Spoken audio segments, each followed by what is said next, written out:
जय हिंद दोस्तों। स्वागत है आपका प्रैक्टिस क्लास में। तो चलते हैं, प्रश्नों को प्रैक्टिस करते हैं। पहला प्रश्न आपका लिखा हुआ है कि एक रेडियो का मूल्य 750 रुपये है और विक्रय मूल्य 900 रुपये है, तो लाभ का प्रतिशत क्या होगा। चलिए मित्रों, शुरू करते हैं बिना टाइम खराब किए हुए। आपने कहा कि उसका सीपी दिया हुआ है 750। 750 में खरीदी गई और कितनी में बेच दी गई, उसको बेच दिया गया आपका 900 रुपये में।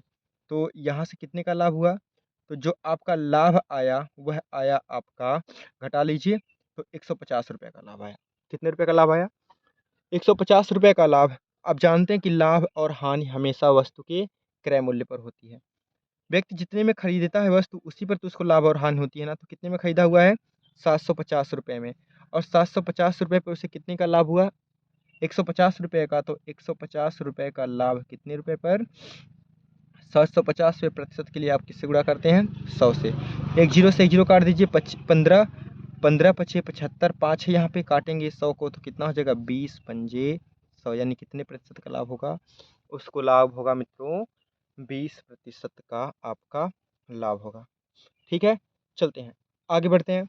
देखिए, अगला प्रश्न आपका लिखा है कि एक शहर की जनसंख्या कितने प्रतिशत की दर से बढ़ रही है, वह बढ़ रही है 10% की वृद्धि की दर हो रही है। 3 वर्ष पश्चात उसकी जनसंख्या क्या होगी, अगर वहाँ की जनसंख्या इस समय कितना हो, 64,000 दी हो। ठीक है, तो करते हैं। देखिए, सबसे पहले यहाँ पर कर लीजिए आप 64,000 रुपये वर्तमान जनसंख्या। यहाँ पर देखिए 10% की दर से बढ़ रही है। 10% को आप कहते हो 1/10, यानी प्रत्येक वर्ष 10 पर 1 बढ़ जाती है, यानी कितना हो जाएगी, ये हो जाएगी 11/10। 3 वर्षों के लिए कहा है तो यहाँ क्या कर दीजिए, क्यूब कर दीजिए। अगर 2 वर्षों के लिए कहता तो यहाँ स्क्वायर लगा देते। 3 वर्षों के लिए कह रहा है तो क्या कर देंगे, क्यूब कर देंगे।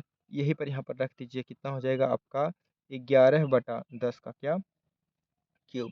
इसको सॉल्व कर दीजिए, 64,000, 11 का क्यूब कर देंगे तो कितना हो जाता है, 1331 बटा कितना आपका होगा, 1,000। इसी को सॉल्व करते हैं, आपका आंसर आ जाएगा।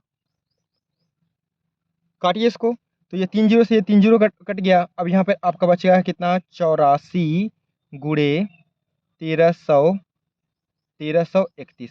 इसका गुणा कर दीजिए तो आपका आ जाएगा 85,184। ठीक है, तो 85,184 क्या हो जाएगी, वहाँ की जनसंख्या हो जाएगी। ठीक है दोस्तों, अगर आप लोगों को स्पीड ज़्यादा लग रही होगी तो आप वीडियो को एक बार पीछे करके फिर से देख लेंगे। ठीक है, तो चलते हैं बिना टाइम ख़राब किए हुए, आगे बढ़ते हैं अगले प्रश्न को। अगर आप दोस्तों सभी प्रश्नों को ईमानदारी से देखते हैं तो आपके अपने एग्जाम में काफ़ी ज़्यादा फायदा मिलेगा। ठीक है, अब देखिए यहाँ पर लिखा कि एक वृत्त की परिधि कितनी है, 88 मीटर है, तो इसकी त्रिज्या क्या होगी, परिधि।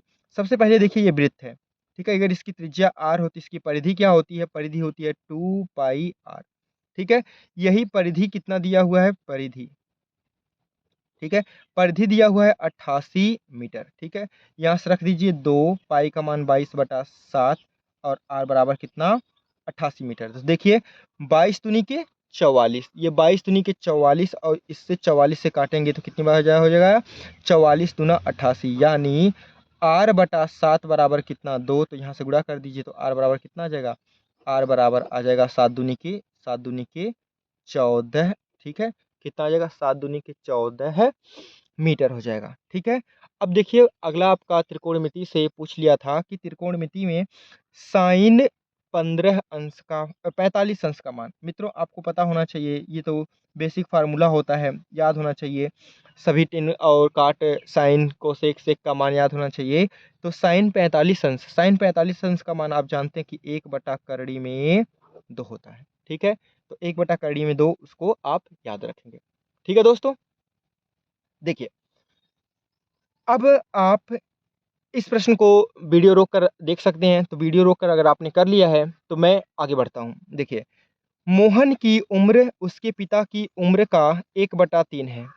ठीक है, दोनों की उम्र का योग 60 वर्ष है, तो मोहन की उम्र क्या होगी। देखिए, मोहन की उम्र पिता की उम्र की 3 गुना है। ठीक है, अगर वहाँ पे मोहन और क्या लिखें, उसके पिता।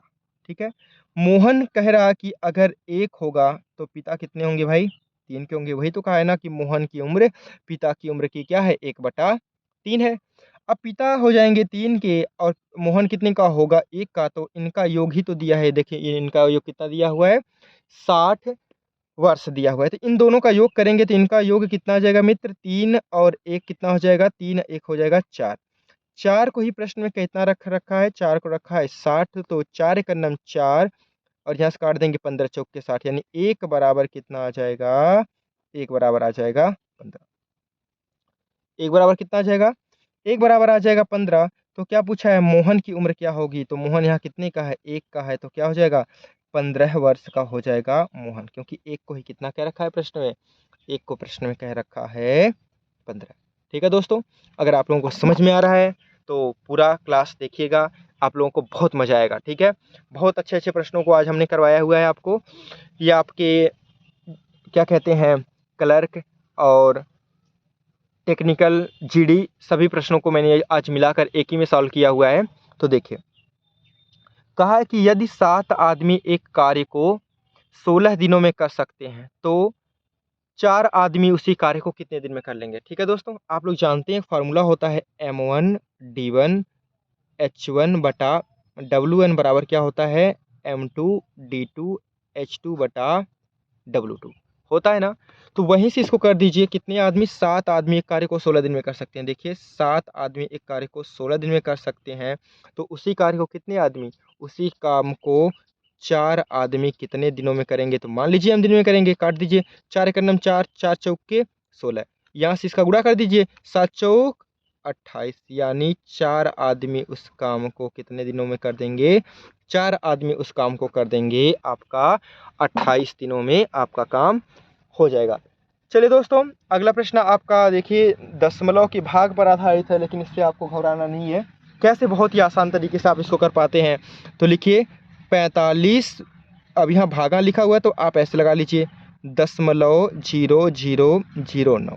कितने अंक पर दशमलव लगा हुआ है, 4 अंक पर लगा है। तो ऊपर आप 4 अंक का अगर बढ़ा देते हैं, 4 अंक 0 बढ़ा देते हैं, तो यहाँ पे क्या हो जाएगा, 9 हो जाएगा आपका। देखिए 1 2 3 4, तो 4 अंक ऊपर लगा दिया गया, दशमलव आपका क्या हो जाएगा, हट जाएगा। यहाँ से काटिए, 9 एक नम 9, 9 पचे 45, गुणा कर दीजिए, यहाँ पे कितना, 1 2 3 4, इसके पीछे लगा दीजिए 4 0, यानी 1 2 3 4 कितना हो गया, 50,000 आपका इस प्रश्न का आंसर हो जाएगा। ठीक है दोस्तों, तो मस्त रहिए, ऐसे रिवीजन करते रहते हैं। ठीक है, जो क्लास दोस्त देख रहा है वह क्लास उसी के लिए है। ठीक है, आप मस्त से देखिए, डेली आप लोगों के लिए आएगी। चलिए देखिए, 0.25 को साधारण भिन्न में बदलिए, बस ऐसे ये भी करिए। देखिए 0.25 कितने अंक पे दशमलव है, 2, यहाँ पर लगा दीजिए 25 और बटा कितना, 2 0 नीचे बढ़ा दीजिए। ठीक है, तो 25 से करना 25, 25 चौका 100, तो कितना हो जाएगा, 1/4, यानी उसका भिन्न रूप कितना होगा मित्र, उसका भिन्न रूप आपका हो जाएगा 1/4 ही होगा। ठीक है दोस्तों, अब देखिए यहाँ पे लिखा है कि 12 16 और 20 का लघुत्तम समापवर्तक ज्ञात कीजिए। 12 16 20 का लघुत्तम समापवर्तक ज्ञात कीजिए।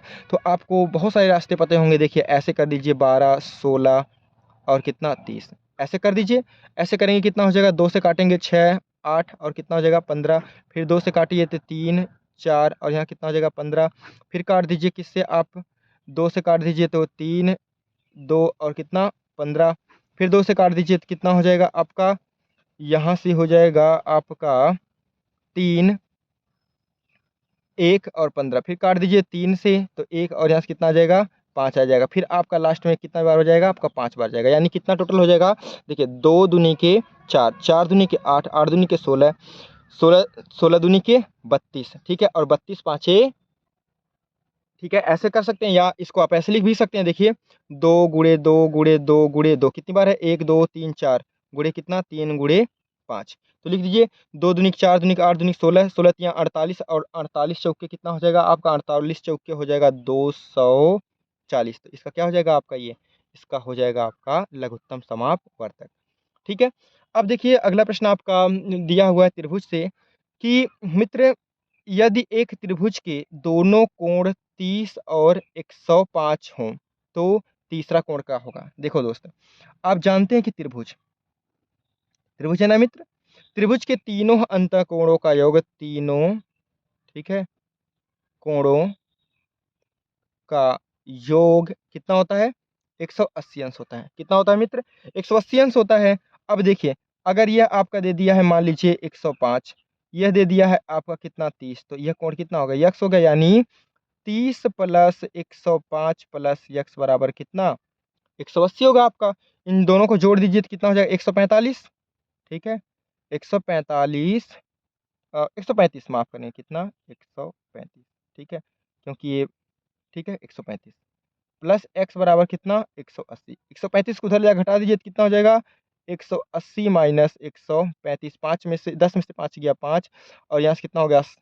आपका हो जाएगा 7, 7 में से 3 गया कितना? 4, और यहाँ से कट जाएगा, यानी कितने अंश का हो जाएगा? आपका टोटल कोण आ जाएगा दूसरा वाला 45 अंश का, यानी ये कोण कितने का हो जाएगा? 45 अंश का आपका कोण हो जाएगा, ठीक है, क्योंकि त्रिभुज के तीनों अंतःकोणों का योग आपको याद रखना है, कितना होता है? 180 अंश होता है। चलिए अगले प्रश्नों की ओर चलते हैं। देखिए, लिखा हुआ है कि एक गोले का आयतन क्या होगा? गोला। देखिए, अगर आपका ये गोला हो और इसकी त्रिज्या कितनी दे दिया हो? गोले की त्रिज्या दे दिया हो r, तो गोले का आयतन, ठीक है, गोले का आयतन कितना होता है? गोले का आयतन होता है 4/3 पाई r क्यूब होता है, गोले का आयतन होता है। अगर आपसे पूछा जाए कि गोले के वक्र पृष्ठ का क्षेत्रफल, तो ये क्या हो जाएगा? वक्र पृष्ठ का क्षेत्रफल होता है 4 पाई r स्क्वायर। तो याद रखना है, गोले का आयतन 4/3 पाई r क्यूब, और गोले का क्षेत्रफल कितना हो जाएगा आपका? गोले के वक्र पृष्ठ का क्षेत्रफल 4 पाई r स्क्वायर होता है, ठीक है। अगला लिखा हुआ है कि आपका यहाँ पे x square plus 6x plus 5 का गुणनफल क्या होगा? मित्र यहाँ ध्यान से देखिएगा, इसको ऐसे दो भागों में तोड़ा जाए कि गुणा करने पर कितना आए? आपका 5 आए, और जोड़ने पे कितना आ जाए? 6 पर। तो इसको देखिए, क्या कहा? गुणा करने पर 5 आए और जोड़ने पर 6 आए, ऐसे इसको दो भागों में तोड़िए। तो यहाँ तोड़ दीजिए कितना? एक्स स्क्वायर, यानी 5x प्लस एक्स बराबर कितना? 5। अगर देखो 5 का नम 5, और 5 और 1 कितना हो गया? 6, ठीक है, यहाँ पे, ठीक, बराबर क्या करते हैं आप? जीरो कर लेते हैं यार, गुणनखंड का है तो कर दीजिए। यहाँ से कितना कॉमन है? x कॉमन है, तो क्या हो जाएगा? x plus 5। यहाँ से कितना कॉमन है? प्लस 1 है, तो क्या हो जाएगा? x plus 5। x प्लस 5 बाहर निकाल लीजिए, यानी x प्लस 5 और x प्लस 1, इसका क्या हो जाएगा? गुणनखंड हो जाएगा, ठीक है दोस्तों। तो बहुत अच्छे, ऐसे ही पढ़ते रहिए, और आप लोगों का एग्ज़ाम भी बहुत ही कम दिनों बचा है, तो जितना प्रयास हो पाता है मैं आप लोगों के लिए कर रहा हूँ। तो देखिए, यहाँ पे कह रहा है कि एक कक्षा के 24 छात्रों का औसत भार 40 किग्रा है। देखिए, पहले लिखा जाए कितना? छात्रों का, ठीक है, और यहाँ पे क्या लिखा हुआ है? उनका औसत भार लिखा है, ठीक है, औसत। आपने कहा कि 24 छात्र, 24 छात्रों का औसत कितना दिया हुआ है? 24 छात्रों का औसत दिया हुआ है 40। कहा कि यदि अध्यापक की आय को जोड़ दिए, 24 छात्रों में एक अध्यापक जुड़ गए तो कितने हो जाएंगे? 25, जिससे उनका औसत भार 1 किग्रा क्या हो गया? बढ़ गया, यानी इस 25 का औसत भार कितना हो गया? 41 किग्रा हो गया, ठीक है। तो वही आपसे पूछ रहा है कि अध्यापक का भार क्या होगा। तो अध्यापक का भार कैसे निकलेगा? 24 का गुणा इसमें करिए, तो 24 एकन्नम 24, 24 एकन्नम 24। अब इसका गुणा इसमें कर दीजिएगा। हमेशा किसी भी प्रश्न में आपका औसत में कोई बढ़े कोई घटे तो ऐसे ही लगाएंगे, 24 एकन्नम 24, और यहाँ से 41 एकन्नम 41, कितना? 41 एकन्नम 41, ठीक है। मैंने बहुत अच्छे से आप लोगों को ये समझा रखा है। अब देखिए, इसको जोड़ेंगे कितना हो जाएगा? 5, और यहाँ से 4 और 2 कितना हो जाएगा? 6 हो जाएगा, ठीक है। यानी आपके अध्यापक कितने वजन के थे? तो अध्यापक थे आपके 64 किलोग्राम भार के थे, ठीक है। चलिए दोस्तों, अगला प्रश्न आपका रेलगाड़ी से है, देख पा रहे हैं, लिखा है कि एक ट्रेन 75 किमी प्रति घंटा की रफ्तार से चलती है, तो 45 मिनट में वह कितनी किमी का सफ़र तय कर लेगी? दोस्तों यहाँ से ध्यान से देखिएगा, कहा कि 75 किलोमीटर प्रति घंटा, यानी एक घंटा में कितना चलती है भाई? वो 75 किलोमीटर की दूरी तय करती है।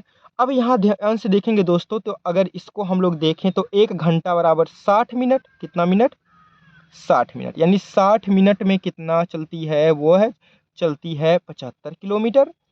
तो अब अगर आप कहें कि 1 मिनट में कितना चलेगा, 1 मिनट में चलेगा 75/60, यही तो चलेगा ना।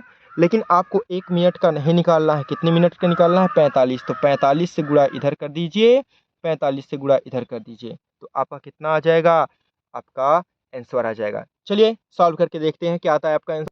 तो देखिए यहाँ से आपका लिख हो जाएगा, काटिए इसको, तो 15 पचे 75, 15 चौके 60, 5 इसमें गुणा कर लीजिए, 5 पचे 25 का कितना हो जाएगा, 5 हाथ से लगा दो, 5 चौके 20, 20 दो 22, 22 बटा कितना 4, ये किलोमीटर में, इसको आप और सॉल्व कर दीजिए। देखिए काटिए 4 से, तो 4 पाँचे 20, ठीक है, गुणा सही हुआ है। 5 पचे 25 के कितना हो जाएगा आपका, 5 5 चौके 20, 2 22, ठीक है। 4 से काटिए तो कितना हो जाएगा, 4 पाँचे 20, और यहाँ से आपका बचेगा कितना, 2 हो, फिर से हो जाएगा 25, हो जाएगा 6 चौके 24 और 1/4। इतने किलोमीटर दूरी आपकी क्या करेगी, रेलगाड़ी आपकी इतनी किलोमीटर की दूरी कितने मिनटों में, 45 मिनटों में, 45 मिनटों में चल पाएगी। ठीक है दोस्तों, अगर इतना समझ पाए हैं तो बढ़ते हैं आगे। देखिए अगला प्रश्न आपका क्या लिखा हुआ है। अगला प्रश्न आपका त्योहार पे जो डिस्काउंट मिलता है वो लिखा हुआ है कि एक दुकानदार अंकित मूल्य पर 30% की छूट देता है। अंकित मूल्य पर कितने परसेंट की छूट देता है, 30% की छूट देता है, यदि त्योहार के कारण 10% की अतिरिक्त छूट मिले। बट्टा वाला प्रश्न है मित्रों। पहले देखिए x% का बट्टा, फिर कितना है y% का बट्टा, फिर आप जानते हैं x + y बटा कितना 100, ठीक है। तो यहाँ से कर लीजिए। देखिए आपने कहा कि पहले 30% का छूट, फिर कितना 10% का छूट, माइनस और माइनस का गुणा क्या हो जाता है, प्लस। तो यहाँ से कितना हो जाएगा आपका 10 × 30 बटा 100, 2 जीरो से 2 जीरो काट दीजिए। यहाँ से कितना हो जाएगा आपका 30 और 10 40, 40 माइनस का और प्लस यहाँ से कितना 3 हो जाएगा, तो इसमें से घटा दीजिए, कितना आ जाएगा आपका, हो जाएगा 37%। और ये माइनस बता रहा है कि आपको 37% का बट्टा दिया गया है, यानी 37% की क्या होगी, उस पर डिस्काउंट मिल जाएगा। ठीक है, इतनी समझ में आई आ गई है बात, तो आगे बढ़ते हैं। या आप इसको ऐसे भी लगा सकते हैं, 100 से कितना हो जाएगा, 100 से हो जाएगा 30% का छूट, कितना हो जाएगा 70, और फिर कितना कह रहा है 90%, 10% की छूट कितना हो जाएगा 90/100। यहाँ से काट दीजिए, देखिए 9 साते 63, 9 साते कितना हो जाएगा 63, यानी 100 से कितना हो गया है 63 हो गया है, तो कितने की कमी आई, 37 की कमी आ गई। ऐसे भी आप इस प्रश्न को आप दोस्त लगा सकते हैं। ठीक है, तो चलिए दोस्तों अगले प्रश्न की ओर बढ़ते हैं।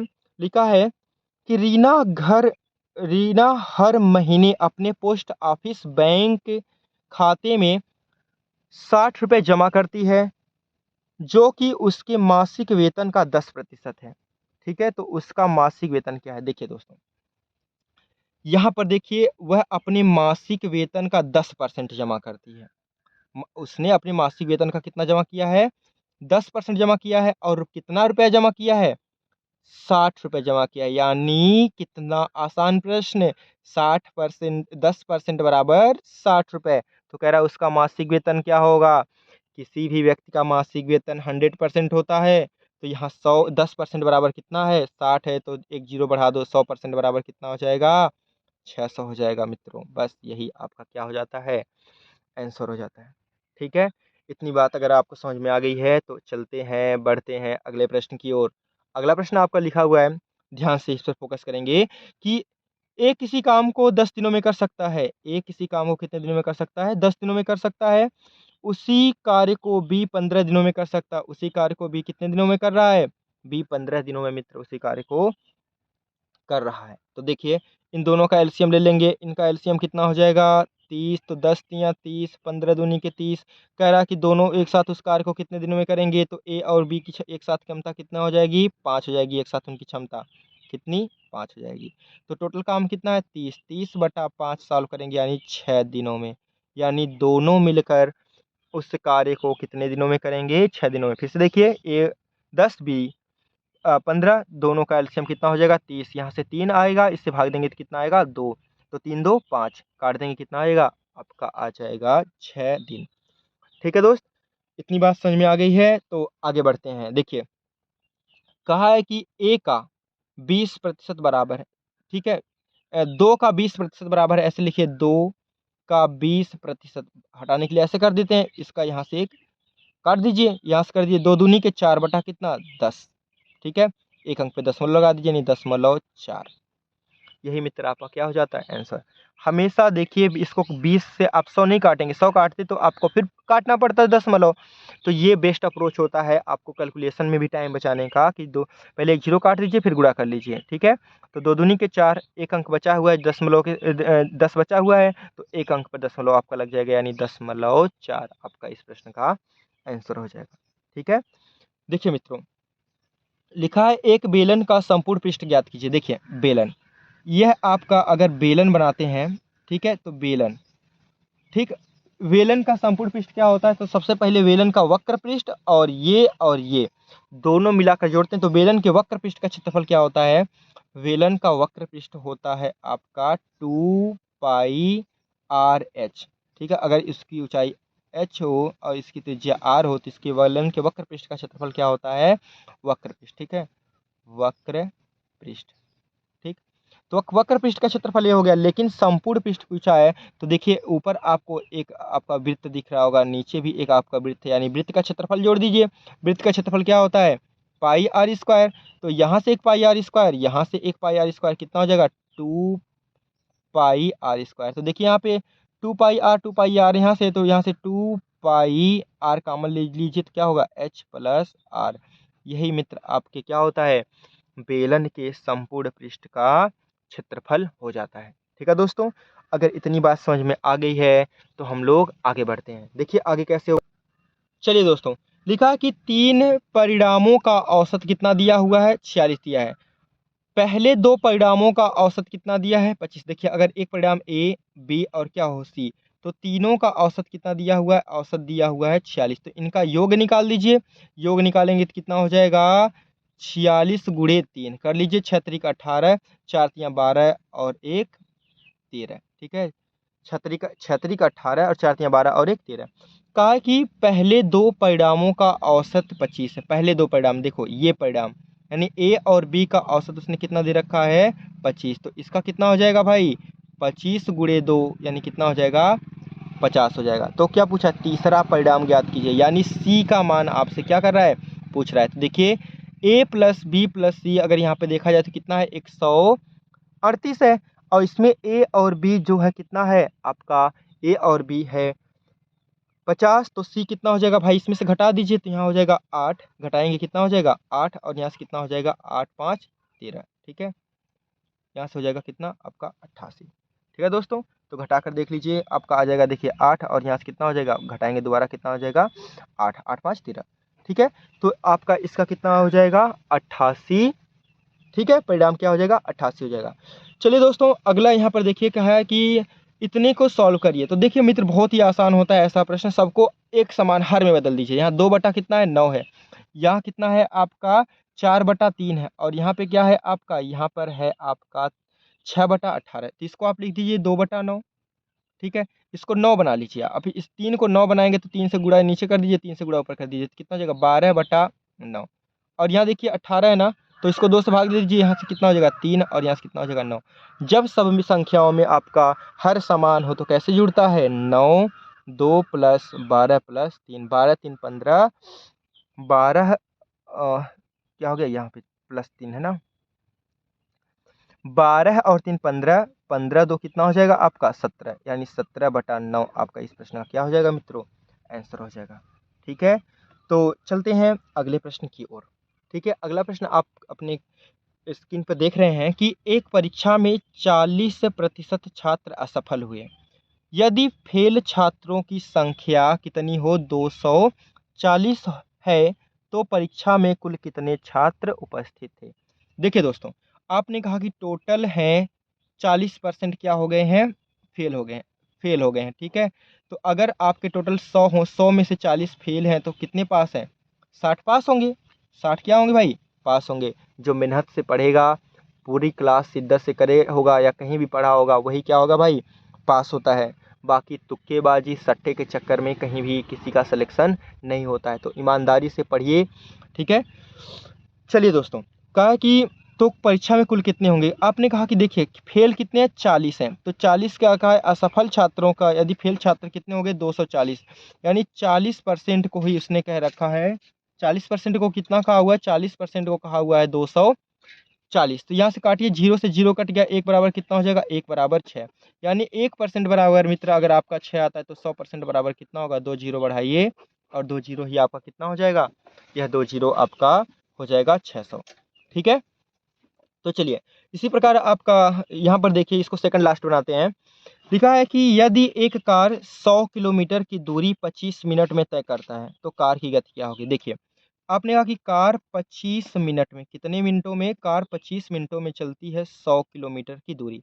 आप जानते हैं किसी भी कार या किसी भी वस्तु की गति क्या होती है, 1 घंटा में उसके द्वारा चली गई दूरी को उसकी क्या मानते हैं, उसकी चाल मानते हैं। तो यहाँ पर देखिए 25 मिनट में इतना, तो 60 मिनट में कितना हो जाएगा, 100/25 गुणे कितना, 60 कर दीजिए। तो काटिए 25 से करना 25, 25 चौका 100, यहाँ से गुणा कर दीजिए 6 चौके 24, यानी उसकी गति क्या होगी, 240 किलोमीटर प्रति घंटा हो जाएगी। ठीक है दोस्तों, आज के लिए इतना ही। जय हिंद, जय भारत।